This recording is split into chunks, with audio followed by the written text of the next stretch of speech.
Shalom. Ya, senang sekali bisa berjumpa dengan Anda di gedung yang baru ini, ya. Jadi tempat kita ini diatur kursi 1.000 orang, ya. Dan ini masih banyak bangku yang kosong. Kita doain ya, sama-sama menjaga jiwa supaya ini tempat ini penuh dengan jiwa-jiwa yang baru diselamatkan. Amin. Amin. Nah, saudara, waktu yang lalu sebelum kita memasuki tempat ini, saya secara pribadi berdoa buat tempat ini. Apa yang ya jelas saya menyampaikan kerinduan saya, apa yang menjadi isi hati saya kepada Tuhan. Lalu Tuhan tuh nyatakan bahwa tempat ini itu adalah akan menjadi house of miracle. Sebuah rumah mujizat terjadi. Ya, beri tepuk tangan dulu. Apa yang dimaksud dengan mujizat? Mujizat itu bukan sekedar yang sakit sembuh, ya itu mujizat. Tapi di mana hidup seorang dipulihkan. Rumah tangga yang hancur tiba-tiba dipulihkan oleh Tuhan. Orang-orang bisa mendapatkan sebuah panggilan ilahi dalam hidupnya untuk melayani lebih. Orang yang sudah mundur dari Tuhan jauh tiba-tiba hari ini mengambil keputusan, aku mau sungguh-sungguh dengan Tuhan. Itu adalah mujizat dalam hidup kita. Katakan amin. Di mana hidup kita itu mengalami sebuah perubahan.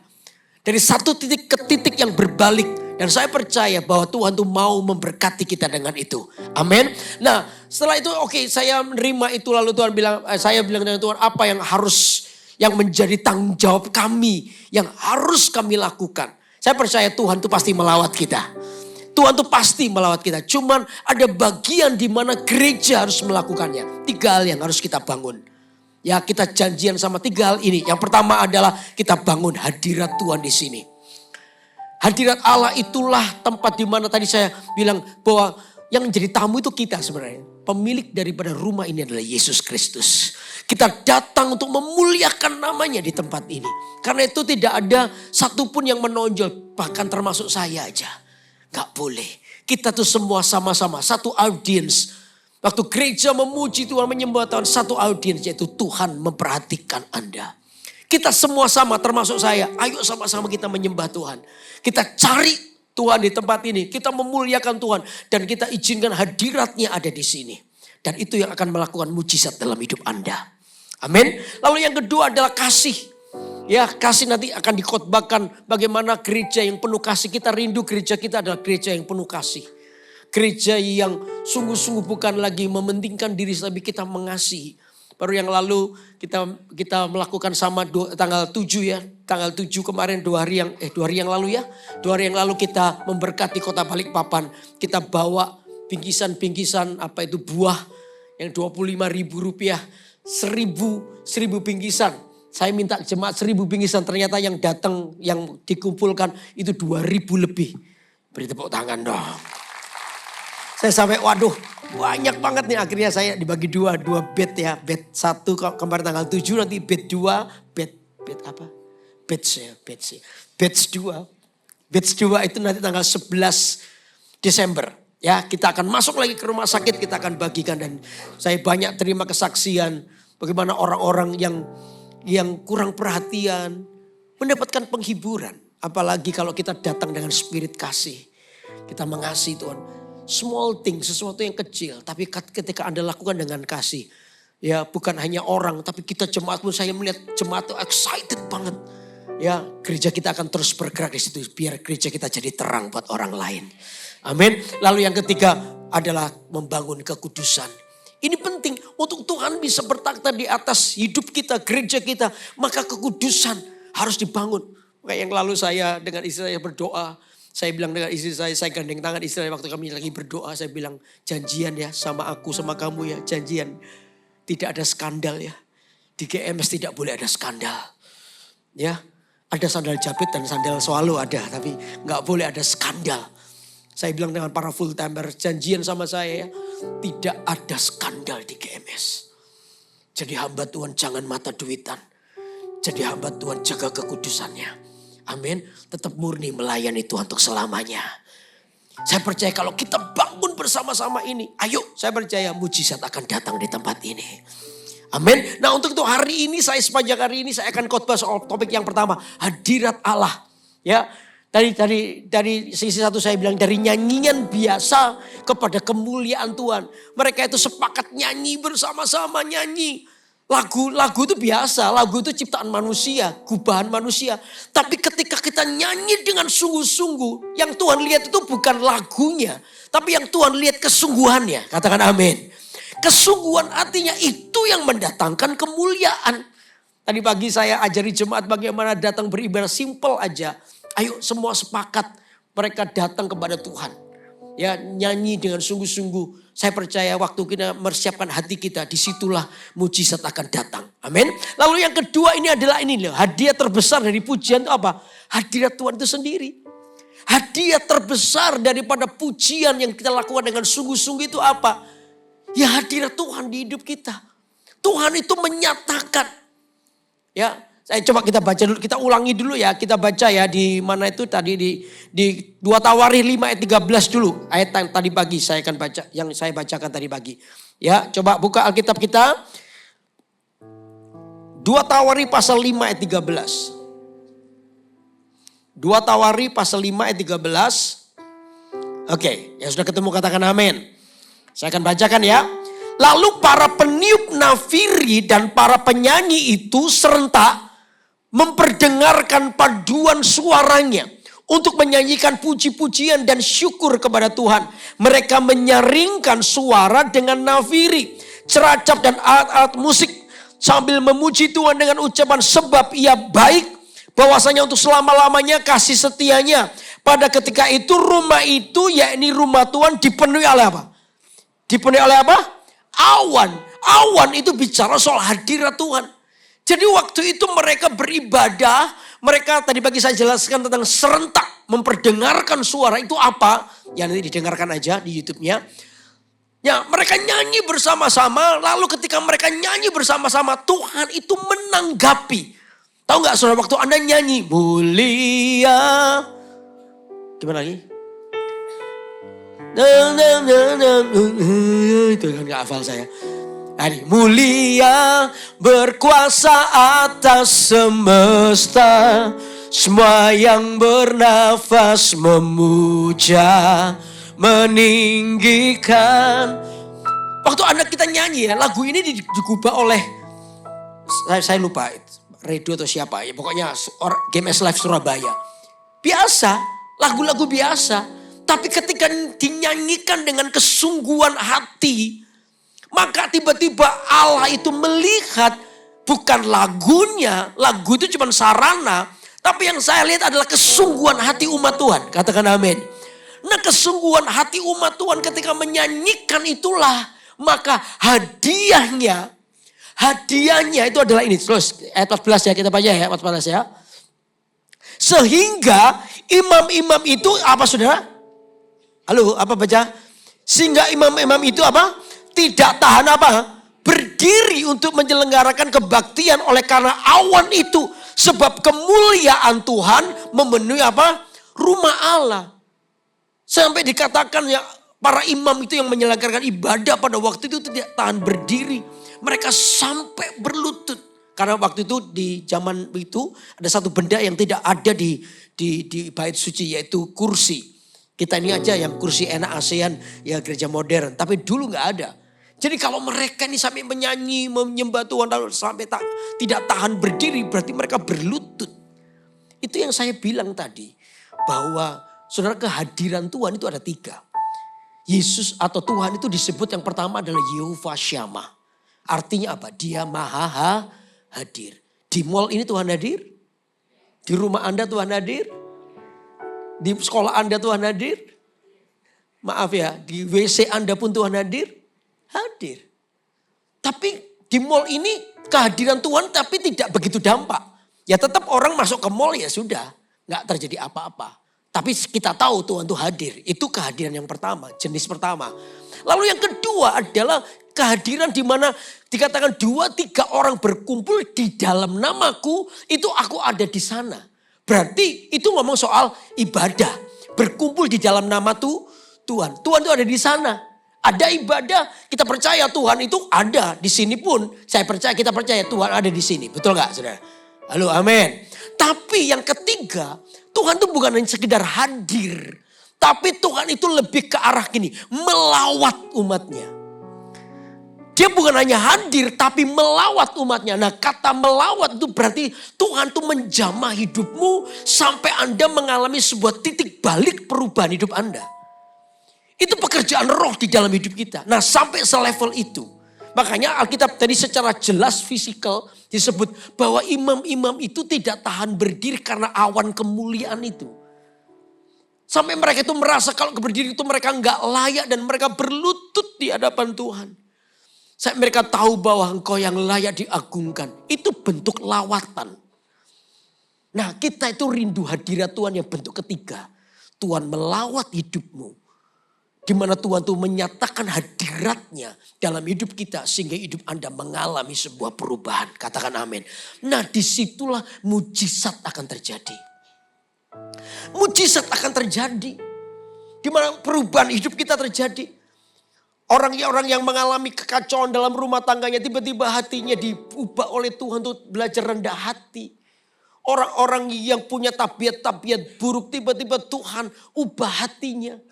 Ada orang-orang punya kecenderungan yang salah, kebiasaan buruk tiba-tiba Tuhan berikan kemampuan untuk mengalahkan keinginan kedagingan itu. Saya percaya ini yang disebut mujizat. Bahkan orang sakit pun mengalami kesembuhan itu mujizat. Katakan amin. Nah yang bentuk begini yang kita rindukan. Apa itu kehadirat Allah yang melawat hidup kita. Amin.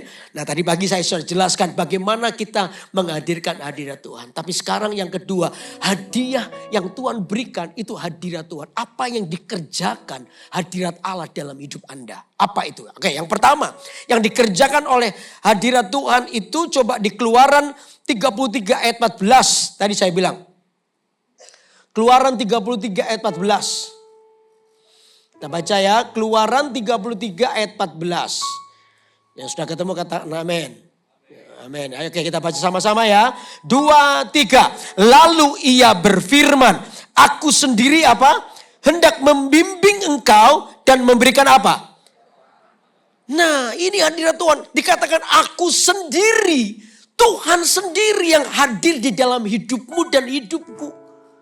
Tuhan sendiri dengan hadiratnya itu menjumpai Anda. Dan sungguh-sungguh dia memimpin kita. Lalu berikutnya apa? Dia apa? Meninggalkan apa? Memberikan apa? Ketenteraman padamu. Apa yang dikerjakan oleh hadirat Tuhan dalam hidup kita? Dia memberikan yang namanya damai sejahtera. Dunia ini namanya damai sejahtera itu semakin mahal. Ya, banyak orang yang kurang damai. Orang yang mengalami tekanan kehidupan itu cukup banyak. Orang yang tidak bisa mengalahkan dirinya karena sebuah tekanan itu banyak. Dan kasus-kasus bunuh diri terbanyak di satu negara, saya nggak sebut negaranya. Satu negara itu ternyata dilihat bahwa kenapa orang melakukan bunuh diri terlalu banyak. Karena mereka stres untuk menghadapi kerjaan, kehidupan. Bahkan beberapa negara itu khusus. Ya mereka pulang kerja itu mereka nggak langsung pulang, mereka masuk ke satu kafe yang khusus untuk menampung mereka yang stres. Mereka tuh mabuk di situ lalu marah-marah sendiri. Sampai begitu. Jadi damai sejahtera ini sekarang jadi barang yang mahal. Dan kita itu dikasih gratis ketika kita tinggal dalam hadirat Tuhan. Katakan amin. Tuhan itu memberikan ketenteraman. Banyak orang gagal di sini. Tadi seorang ibu datang kepada saya. Pak Yudi, Pak tolong doakan anak saya. Kenapa Bu? Anak saya mau bunuh diri Pak. Hah, kenapa? Ya itu Pak saya nggak ngerti juga. Tapi saya tanya dia pacarnya baru saja meninggal. Pacarnya itu meninggal dunia. Dan dia kecewa sama Tuhan. Oh iya. Di mana ibu sekarang anaknya? Di rumah Pak. Dia nggak mau ke gereja. Dulu padahal dia rajin ke gereja. Dia kecewa. Dia menjauh dari Tuhan. Suruh ketemu pendeta gak mau ke gereja. Gak mau terus di kamar terus. Ya udah saya temui dia. Oke saya temui dia. Ya, saya temui dia gak mau keluar saudara. Gak mau keluar. Saya tanya kenapa dia gak mau keluar begitu. Ya, wah dia kecewa Pak. Ini kemarin mau bunuh diri dia Pak. Terus ya itu masuk ke apa itu? Bak mandi. Bak mandi dipenuhin, dia masuk kepalanya dulu, kaki di atas. Tapi gak mati untung Mbak ketahuan saya. Ceritanya gimana kok bisa dia membunuh diri? Nah itu ceritanya dia itu kecewa. Dia itu suka berdiri, karena kamarnya di loteng, agak tusuk sate. Dia itu berdiri di depannya itu jalan raya di mana pacarnya dulu suka datang dan pergi lewat jalan itu. Dia selalu buka, dia menunggu pacarnya pulang. Datangnya pacarnya datang. Dia nggak percaya kalau pacarnya sudah meninggal. Dia kecewa dengan itu. Nah sementara dia menunggu kosong. Menolak hikmat daripada Allah. Menolak damai sejahtera yang Tuhan berikan. Maka yang datang dari setan. Waktu dia lihat jalan raya tiba-tiba di sebelah tetangganya itu nyetel lagu. Lagunya ini. Haruskah aku pergi tinggalkan dunia. Anda tahu lagu itu kan? Hah? Tahu kan? Jangan pura-pura gak tahu. Tahu kan lagu itu? Haruskah aku pergi tinggalkan dunia. Hati-hati loh dengan lagu-lagu kayak begitu. Saya itu tidak anti lagu Indonesia. Gak anti. Tapi ada beberapa kata-kata yang berbahaya. Ya jauhi yang bahaya itu. Betul gak? Haruskah aku pergi tinggalkan dunia itu berarti mati, bunuh diri. Supaya aku bisa ketemu kamu. Betul gak? Itu setan mulai masuk. Stres. Udah galau. Kehilangan damai sejahtera. Tiba-tiba dengar gitu. Dalam hatimu amin. Kan begitu. Rasanya mau didorong untuk bunuh diri. Mati semua. Bahaya. Ya saya tadi sekali lagi saya yang tidak anti lagu Indonesia. Tapi ada kata-kata yang mungkin bahaya. Jika aku mati. Kamu juga mati. Loh ya lagu mati-matian ya. Itu. Aku menunggumu mati di depanku. Ini kan lagu balas dendam, betul gak? Ada yang lagu Amsyong. Tahu Amsyong, lagunya Amsyong? Itu loh. Apa nih?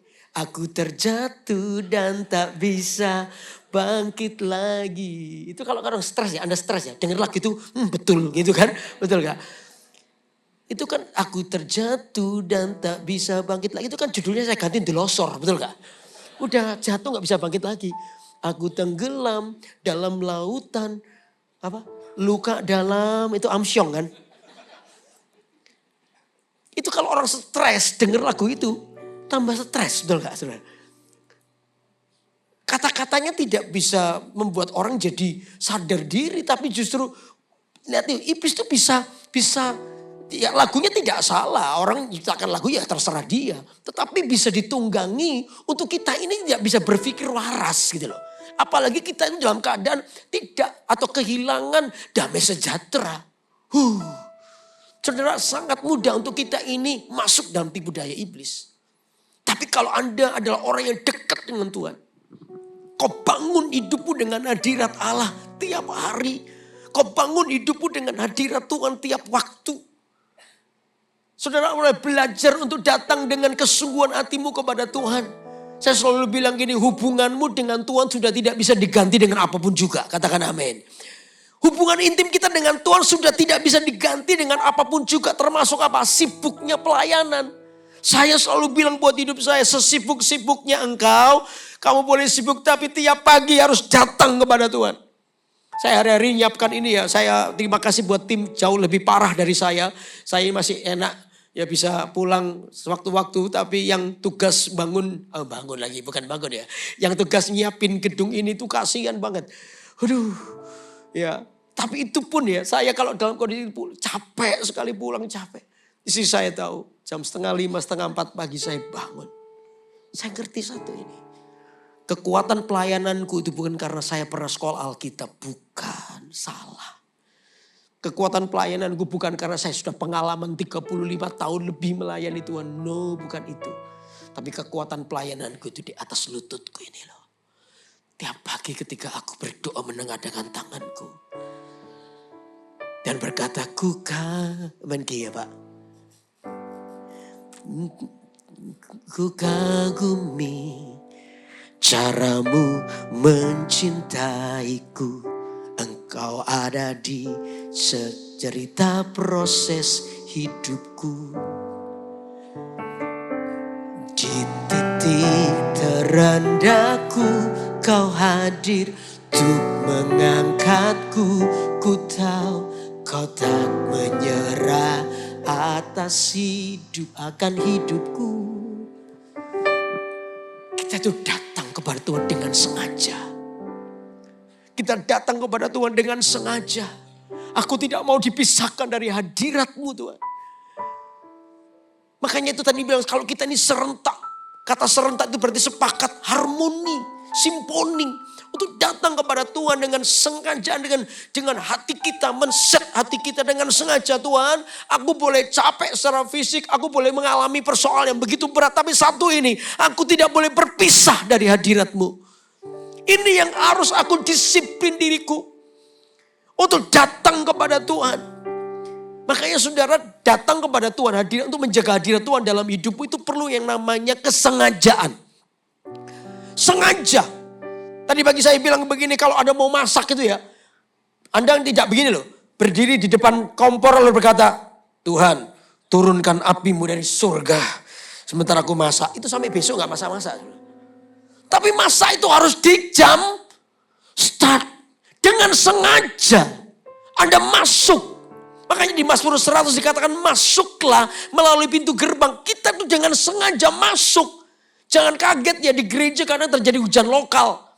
Satu ini, nyembah Tuhan. Apa tadi? Mulia, ketinggian gak usah. Apa tuh? Kunci G, apa ya kunci G ya? Ku kagum hormat akan Engkau. Oh nangis, ku kagum hormat. Tapi 3 bangku sebelahnya itu. Ku kagum hormat. Nanti di BC sarapan apa ya makan ini? Ada makanan enak apa ya? Bingung.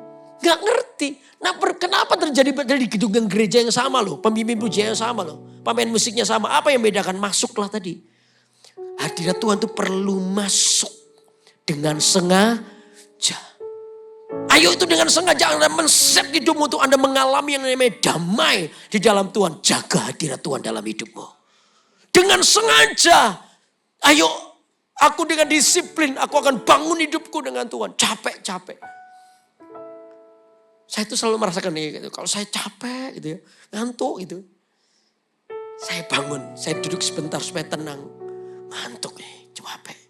Udah, saya ke kamar mandi. Saya cuci muka.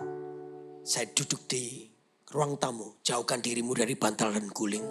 Yang suka, hai. Jauhkan dari itu. Saya duduk di situ, ambil gitar. Kadang masih mikir. Kadang masih mikir lagu apa gitu. Ya, kadang masih mikir lagu apa. Ada hari ini saya suka lagu ini. Lagu sekolah minggu. Eagle Kids kita. Lagu apa? Rindu selalu dekat denganmu. Tuhan Yesus sahabatku. Saya lagi suka lagu itu.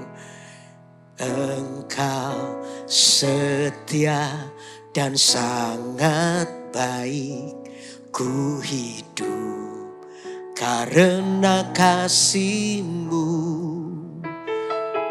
Tuhan Yesus, ku rindu padamu.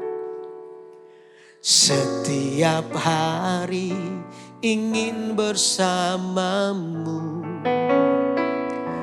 Tuhan Yesus, kerinduan hatiku. Menjadi seperti-Mu, senangkan hatimu. Karena lagi masih mikir itu tiba-tiba saya cuma nangis, saya cuma bermazmur, nyanyi buat Tuhan. Tiba-tiba Tuhan itu jamah. Saudara, waktu Anda nyanyi dengan sungguh-sungguh, hadiahnya itu adalah hadirat Tuhan. Katakan amin. Karena itu kalau nyanyi jangan biasa-biasa. Bawa kerinduanmu kepada Tuhan. Ayo kita sepakat ya. Kalau hadirat Tuhan kita inginkan di tempat ini. Kalau rumah ini mau disebut sebagai rumah mujizat. Maka hadirat Tuhan ada di sini. Nah untuk itu jemaat kita sepakat ya. Ayo kalau kita nyanyi jangan nyanyi yang separuh-separuh. Nyanyi dengan sungguh-sungguh. Saya percaya di atas pujianmu Tuhan bertakhta. Kalau Tuhan bertakhta maka kuasanya akan dinyatakan. Amin. Kalau Tuhan berkata kekuatan yang baru, pengharapan yang baru, hikmatnya, semua ada di situ. Dan itu akan membawa mujizat dalam hidup Anda secara pribadi maupun secara gereja. Makanya saya selalu bilang kepada jemaat, teman-teman di CG juga, saya ini punya ambisi satu, gereja kita itu mulia di hadapan Tuhan. Saya mau gereja kita ini berkenan sama Tuhan. Ayo kita bangun menjadi gereja yang mulia, gereja yang merindukan Tuhan. Gereja yang selalu ingin bersama dengan Yesus setiap hari. Gereja yang selalu memuji Tuhan dengan segenap hati. Nah disitulah kita akan melihat mujizat demi mujizat akan terjadi di gereja ini. Dan kita melihat perbuatan tangan Allah yang ajaib di dalam hidup Anda. Baik di gereja maupun di luar gereja nanti. Bagaimana Allah membela hidupmu.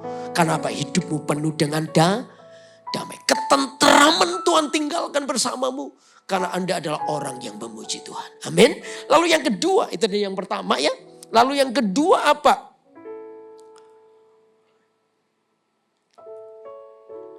Hadirat Tuhan itu memberikan apa? Kuasa dan apa? Perlindungan. Yang kedua, hadirat Allah itu memberikan kuasa dan apa? Perlindungan. Tahu nggak saudara waktu Anda memuji Tuhan? Ingat ya ceritanya Paulus dan Silas ya. Tahu ya? Paulus dan Silas ketika nyanyi itu mereka dalam keadaan yang betul-betul kata Alkitab itu mereka itu berkali-kali didera. Kata didera itu bukan sekedar dipukul, bukan. Kalau dipukul itu begini. Ya saya pukul gini, misalnya jangan Pak Yokas jangan misalnya ini Ferry nggak apa-apa tak pukul sedikit ya. Ferry sini sini ya. Ini contoh ya. Ayah gitu misalnya. Ya ini dipukul, itu dipukul. Tapi didera itu bukan hanya begini. Didera itu gini, tak pukul sampai giginya rompol 3. Nah, itu didera. Didera itu artinya dipukul sampai meninggalkan. Terima kasih Fer. Ya dipukul sampai meninggalkan bekas. Itu didera.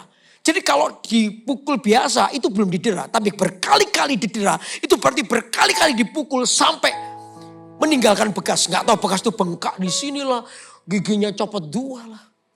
Tapi di tengah-tengah seperti itu harusnya Paulus dan Silas ini ngomel. Karena mereka di penjara itu kan karena memberitakan Injil. Harusnya ngomel. Tetapi Paulus dan Silas justru sebaliknya. Mereka bilang ayo kita nyanyi, kita nyembah, kita doa, kita nyanyi yuk. Nyanyi saudara. Mereka nyanyi. Nah puji Tuhan, Tuhan itu tidak tertarik dengan suara. Tapi Tuhan itu tertarik dengan hati. Bayangin tuh Paulus dan Silas dipukul didera ya. Giginya rompal 2. Tahu nggak? Saya berkali-kali ngomongin ya. Fungsi gigi Anda itu apa tahu? Fungsi di gigi depanmu itu apa tahu? Fungsinya apa? Supaya Anda bisa ngomong es. Udaranya tertahan gigi depan jadi bunyinya es. Tapi kalau nggak ada gigi depan, ngowos. Itu kalau nyanyi nggak enak itu. Ku sembah itu kan itu kan karena tertahan gigi depan. Coba kalau nggak ada,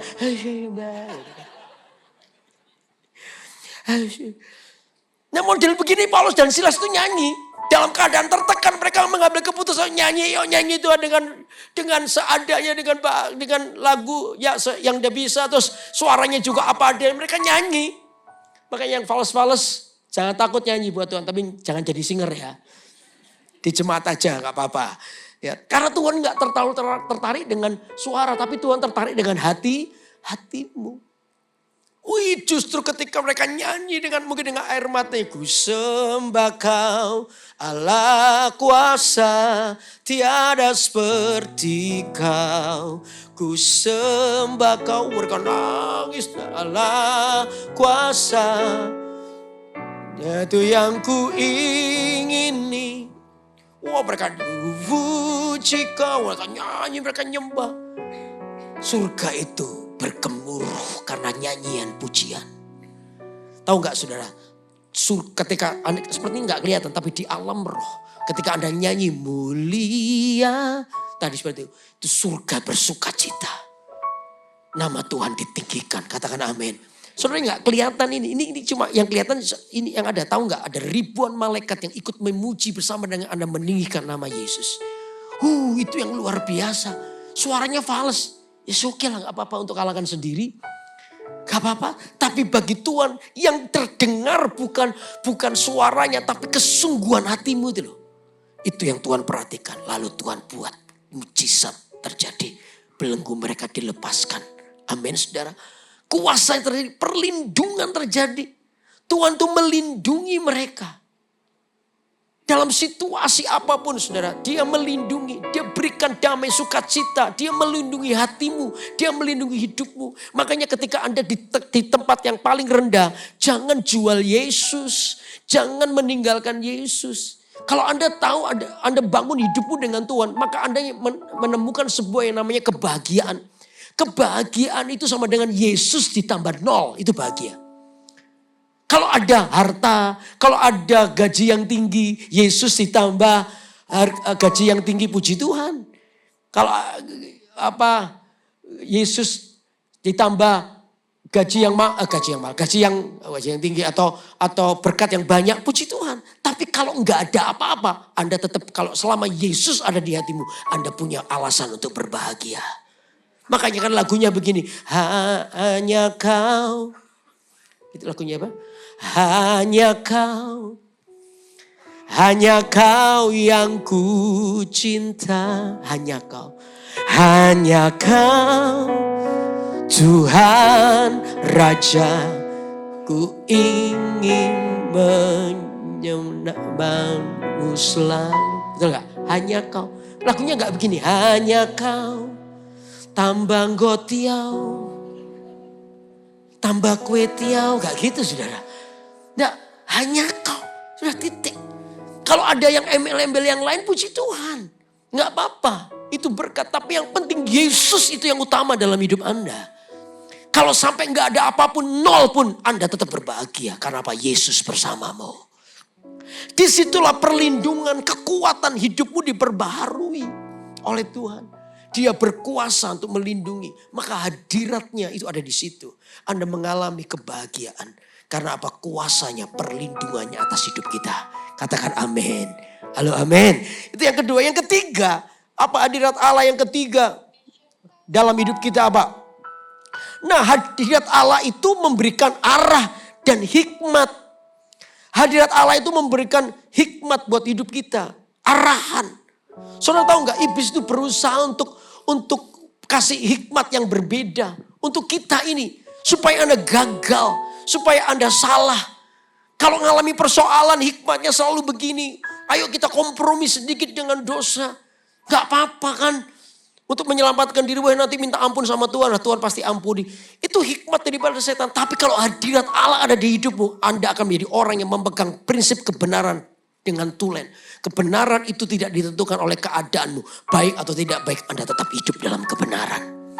Katakan amin. Anda diberikan kekuatan untuk memilih apa yang benar. Anda diberi kekuatan untuk memilih apa yang baik. Anda diberi kekuatan untuk memilih apa yang sebenarnya. Anda tidak akan kompromi. Dunia ini berusaha untuk menurunkan standar firman Allah. Supaya Anda dikit-dikit kan gak apa-apa. Dikit-dikit aja gak apa-apa. No. Justru disitulah Anda perlu hadirat Tuhan. Disitulah Anda perlu bagaimana Allah itu berjalan bersama denganmu. Dia memberikan arahan. Amin saudara. Dia memberikan jalan keluar. Dia memberikan sebuah jalan di mana itu jalannya kau tempuh. Sebab saya sering kali bilang ya, kalau Anda berjalan di sini sampai ke sana, kiri kananmu ini banyak godaan. Anda tahu tujuan. Perjalanan dengan Yesus itu bukan hanya tujuan akhirnya. Tapi prosesnya. Ketika Anda melewati jalan ini, apakah Anda tetap setia atau tidak? Godaannya banyak nih, kiri kanan, kulihat saja pohon, hanya apa? Banyak pohon godaan gitu kan. Banyak hal yang salah. Nah disitulah Anda perlu hadirat Tuhan untuk menolong hidupmu. Kita ini berjalan bersama-sama. Untuk melewati gedung itu, melewati jalan itu. Sampai kepadanya. Kalau enggak, ada banyak tawaran hikmat-hikmat yang dari setan. Kayak tadi saya bilang cerita anak itu. Anak itu waktu dia dengar, haruskah ku pergi tinggalkan dunia agar aku dapat berjumpa denganmu. Wah iya ya, daripada aku kesini kasih hatiku gak enak begini, aku kangen-kangen terus, udah aku nyusul aja lah. Aku mati aja. Mati paling cepat adalah bunuh diri. Ya sudah, dia penuhi bak mandinya. Terus dia nyemplung dalam dengan kepala di bawah, kaki di atas. Terus saya tanya, nututi nggak mati? Enggak Pak. Oh kok hebat, kok kuat? Iya dia dulu juara nyelam Pak. Oh makanya nggak niat itu. Juara nyelam. Ya, mungkin sambil bunuh diri sambil pikir gini, mama kok lama ya mama ya. Akhirnya mamanya, wah kamu tuh. Saya bilang, dunia ini selalu mendorong Anda kepada hal yang salah. Hikmatnya itu mendorong Anda kepada apa yang gak benar. Tetapi saya percaya satu, kalau hadirat Allah di hidupmu, hadirat Allah itu yang menjaga hidupmu. Katakan amin. Di tengah-tengah kekuatan godaan itu, ada memilih apa yang benar. Hatimu tiba-tiba dibentuk, diubah oleh Tuhan untuk setuju kepada apa yang Tuhan mau. Hadirat Allah itu perlu dalam hidup kita. Katakan amin. Karena itu ayo jemaat ini mari kita dengan sengaja minta hadirat Tuhan ada di sini. Ayo kita minta hadirat Tuhan ada di sini. Pujian kita, penyembahan kita yang biasa tadi saya bilang. Ini adalah gubahan manusia. Tapi karena dengan hati yang sungguh-sungguh, maka hadiahnya itu adalah hadirat Tuhan. Kita bisa mengalami. Karena itu saya mau ngajak Anda nanti tanggal 13 November ya. Di hari hari Rabu. Kamis ya. Hari Kamis depan ini kita akan mentahbiskan tempat ini. Ini belum didoakan. Memang sudah saya doakan. Tetapi bersama dengan jemaat belum. Makanya saya mau bikin acara yang namanya Worship Night. Saya akan mengundang Anda semua datang di sini 7:30 malam. Ayo kita bersama-sama berdoa. Kita menyembah di tempat ini. Kita minta Tuhan rumah ini menjadi rumah mujizat. Halo amin. Kita minta Tuhan rumah ini menjadi rumah mujizat. Engkau adalah tuan rumah atas rumah ini. Sehingga tiap orang datang mereka akan berjumpa dengan engkau. Mereka akan mengalami perubahan hidup. Mereka akan mengalami yang namanya jamahan Tuhan. Mereka akan mengalami yang namanya damai sejahtera. Oh mereka akan mengalami yang namanya kuasa Tuhan. Mereka mengalami apa yang namanya hikmat Allah. Sehingga dari situlah hidup kekristenan kita akan mengalami banyak kemenangan. Amin. Karena itu nanti saya ajak juga Anda. Tadi pagi saya bilang begini, langkah-langkah pujian itu apa sih? Ada 3. Ya, untuk memuji itu ada 3 yang harus Anda pikirkan. Yang pertama adalah tentang siapakah Allah dalam hidupmu. Pribadi yang paling berharga atau bukan? Pribadi yang paling kau cintai atau tidak? Dia yang sungguh-sungguh menuntun hidupmu. Bagi saya Tuhan itu segalanya buat saya. Ya, Dia segalanya buat hidup saya. Makanya saya tidak mau kehilangan Tuhan. Kalau itu menjadi bagian dalam hidupmu, Anda akan penuh dengan ucapan syukur hatimu. Lalu yang kedua, ubahlah hatimu dari yang namanya kesedihan, kemarahan, kejengkelan. Diganti oleh yang namanya kekaguman akan Tuhan. Saudara, kesembuhan batin itu di hadirat Tuhan itu terjadi. Saya percaya ada orang-orang yang ngalami kepahitan hati ketika berdoa di hadirat Tuhan. Tiba-tiba jangan kaget ya. Tiba-tiba Tuhan itu lunakkan hatimu. Tiba-tiba Anda bisa mudah untuk mengampuni. Anda bisa sabar. Di hadirat Tuhan itulah hidup kita diubah. Karena apa? Tuhan sedang mengganti posisi hatimu. Dengan sukacita damai sejahtera. Kekaguman akan Tuhan. Amin. Lalu yang ketiga, ekspresi. Ekspresi itu penting. Ya, ekspresi itu begini. Apakah Tuhan tidak tahu kalau kita punya persoalan? Oh Tuhan tahu. Tapi kenapa kok Tuhan bilang, mintalah maka kamu akan apa? Dapat. Minta maka akan dapat. Ketok maka akan dibuka. Cari. Oh minta akan diberi. Minta akan diberi. Ketok akan dibuka. Cari akan dapat. Berarti kenapa Tuhan lakukan itu? Kalau Anda punya persoalan kira-kira Tuhan tahu nggak? Tahu nggak? Tahu. Tapi kenapa Tuhan bilang minta? Ternyata mujizat itu bukan hanya kita pasif. Ada bagian Tuhan tapi ada bagian kita. Bagian kita itu adalah tindakan iman kita. Apa? Minta. Ya minta mujizat. Cari ya cari. Ketok ya dibuka pintunya. Jadi ada sebuah bagian kita. Bagian kita di mana itu yang kita lakukan. Nah Tuhan dengan dalam pujian penyembahan ada bagian kita. Yang dimana kita ini minta bahwa Tuhan lawatlah hidupku. Bagian kita untuk nyanyi dengan sungguh-sungguh. Bagian kita untuk bawa sesuatu. Karena itu ekspresi itu penting. Saya tadi pagi bilang sama Pak Welly misalnya, saya puji dia ini misalnya pemain basket nomor wahid di Balikpapan dulu. Wih, saya kagum melihat permainannya basketnya Pak Welly. Saya tuh pengen muji dia, tapi saya diem. Saya nggak ngomong, saya nggak ekspresi, saya cuma gini. Dan 1 jam kemudian saya bilang, Pak Welly, tadi waktu main basket, saya memuji Pak Welly loh. Hah, masa? Kapan? Karena saya nggak ngomong apa-apa, betul nggak?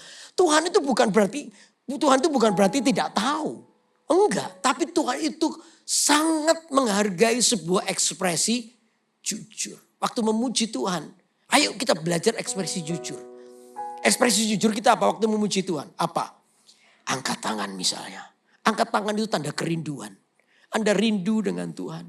Tuhan, aku rindu denganmu. Angkat tangan. Dulu waktu papa saya pulang, dulu papa saya masih kecil, papa saya malam-malam pulang kantor gitu, lihat dari jalan, dari jauh saya lihat, papa saya pulang.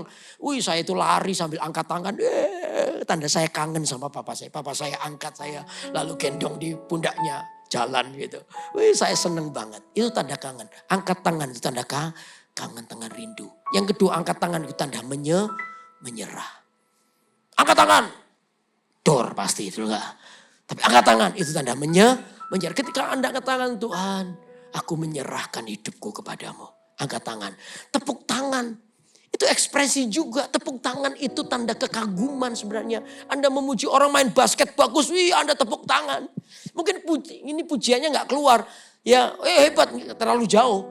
Anda tepuk tangan itu Anda sedang mengagumi. Tepuk tangan adalah ekspresi. Makanya tepuk tangan tidak boleh sembarangan. Ayo dengan pendeta kota, tepuk tangan. Tapi ikut-ikutan. Jangan, tepuk tanganmu itu tanda engkau sedang memuji. Halo, amin.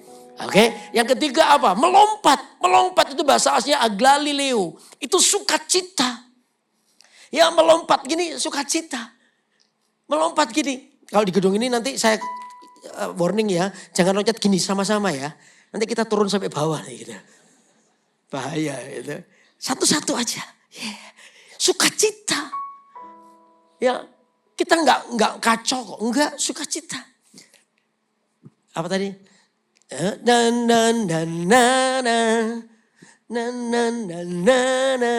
Sukacita. Seperti seorang lumpuh yang didoakan oleh Petrus. Mas, perak aku enggak punya, tapi yang kupunya kuberikan di dalam nama Yesus, berbangkit dan berjalanlah. Akhirnya orang lumpuh itu berjalan dan Alkitab berkata orang lumpuh itu melompat-lompat sambil memuji Tuhan. Menceritakan bagaimana aku dilumpuh disembuhkan oleh Tuhan. Sukacita keluar. Itu bentuk ekspresi. Halo, amin. Ekspresimu untuk engkau memuji Tuhan. Apalagi berlutut tadi, lawatan Tuhan. Ya saya enggak semuanya harus begitu. Tapi ketika Anda merasa harus berlutut enggak apa-apa. Ya, berlututlah. Seperti tadi Alkitab di mana awan kemuliaan Tuhan itu ada pada gereja tempat itu. Mereka, para imam itu tidak tahan berdiri, maka berlutut di hadapan Tuhan. Nyembah Tuhan. Itu ekspresi. Karena itu ayo nanti tanggal 13 November saya undang semua datang di pagi 7:30. Mari kita akan doakan tempat ini. Kita nyembah Tuhan bersama-sama dengan ekspresi jujur. Saya percaya Tuhan disukakan. Halo, amin. Hadirat Allah itu penting buat hidup Anda. Amin. Waktu Anda nyanyi dengan sungguh-sungguh maka hadiahnya itu adalah hadirat Tuhan dinyatakan. Beri tepuk tangan buat Allah yang besar. Mari kita makin berdiri sama-sama.